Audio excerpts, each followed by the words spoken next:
को देखें, हमारा साथ वाला मुल्क है, आधी आबादी है ईरान की, लेकिन ईरान ने क्या कहा? ईरान ने क्या कहा? जब ट्रंप ने कहा कि मैं ईरान के वीजे बंद कर दूंगा, ईरान ने कहा कि हम अमेरिकियों के वीजे बंद कर देंगे। खुददार कौम है, अपने पैर पर खड़ी है।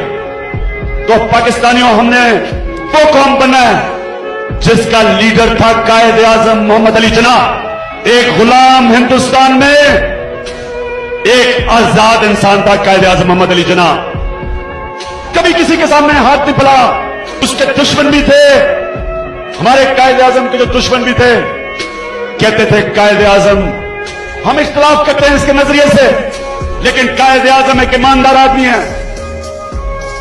कभी किसी ने कायद आजम की दियानतदारी पे शक नहीं किया। कायद आजम अंग्रेजी में तकरीर करते थे, लोगों को अंग्रेजी समझ नहीं आती थी, लेकिन लोग कहते थे जो भी कह रहा है सच बोल रहा है, सच्चा इंसान था।